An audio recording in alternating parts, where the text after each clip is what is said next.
আসসালামু আলাইকুম, কেমন আছেন সবাই? আশা করি সবাই অনেক ভালো আছেন। আজকে যা বানাবো তা হলো পাটিসাপটা পিঠা। পাটিসাপটা হলো একটি জনপ্রিয় পিঠা এবং এটা বানাতে কী লাগে এবং কীভাবে বানাতে হয় চলেন আজকের ভিডিওতে দেখে নিই।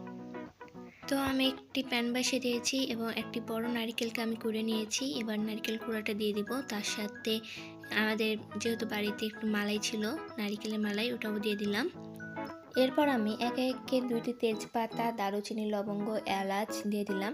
তার সাথে 1 কাপের মতো দুধ, তরল দুধ, এখানে 400 মিলি মতো আছে, এবং মেজারমেন্ট কাপে 2 কাপ খেজুরের গুড় দিয়ে দিলাম। খেজুরের গুড় দেওয়ার পর এগুলোকে ভালোভাবে মিশিয়ে আমি চুলাটা অন করে দিব।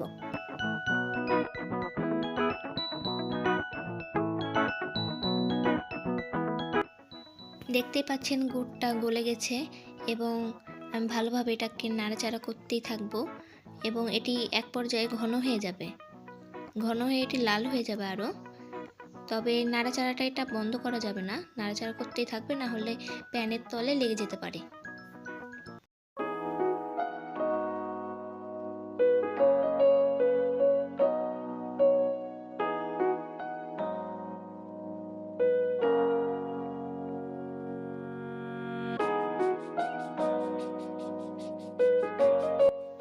এই যে দেখুন কতটা ঘন হয়ে গেছে।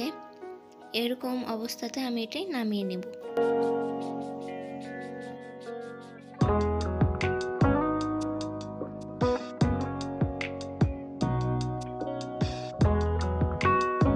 পাটিসাপটার জন্য যে খিসাটা দরকার সেটা আমার এই যে রেডি হয়ে গেছে। এবার আমি পাটিসাপটার ব্যাটারটা তৈরি করে নেব। পাটিসাপটার ব্যাটারটা তৈরি করার জন্য এখানে আমি মেজারমেন্ট বড় কাপটার 2 কাপ ময়দা নিয়ে নিয়েছি এবং 1 কাপ চালের গুঁড়া নিয়ে নিয়েছি। তারপর আমি এখানে দিয়ে দিলাম 2টা ডিম।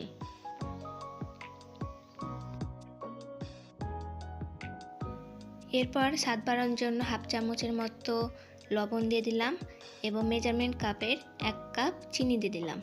এগুলোকে ভালোভাবে মিশিয়ে নিতে হবে অল্প অল্প পানি দিয়ে। আমি অল্প অল্প পানি দিয়ে এগুলোকে ভালোভাবে মিশিয়ে নিচ্ছি। এই যে দেখতেই পাচ্ছেন আমার ব্যাটারটা তৈরি করা হয়ে গেছে। আপনাদের সুবিধার্থে আমি এই যে একটি ডাবু দিয়ে ব্যাটারটার ঘনত্বটা দেখিয়ে দিলাম। আপনারাও এরকম ঘনত্বতেই রেখে দিবেন।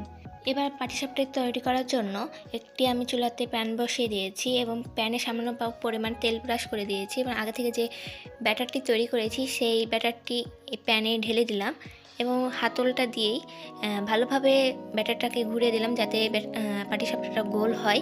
এবার এই পিঠ ওই পিঠ উল্টিয়ে দিব। পাটিসাপটা আটার কালারটি চেঞ্জ হয়ে গেলেই ওই আগে থেকে তৈরি করা খিরসাটা এক সাইড দিয়ে দিব এবং একে রোলের মতো করে ঘুরিয়ে ঘুরিয়ে হয়ে গেল পাটিসাপটা এবং এটাকে আমি তুলে নেব।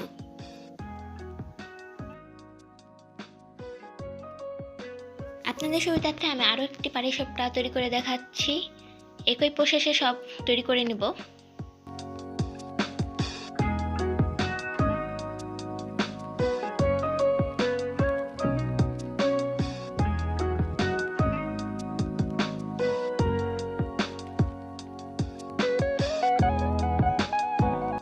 দেখতেই পাচ্ছেন আমার পাটিসাপটা সবগুলো তৈরি করা হয়ে গেছে। এবার আমি আপনাদেরকে একটি ভেঙে দেখাচ্ছি। তো আজকের ভিডিওটা কেমন লাগলো অবশ্যই কমেন্টে জানাবেন এবং ভালো লাগলে অবশ্যই একটি লাইক এবং সাবস্ক্রাইব করে দিবেন। আজকের মতো এই পর্যন্তই। আল্লাহ হাফেজ।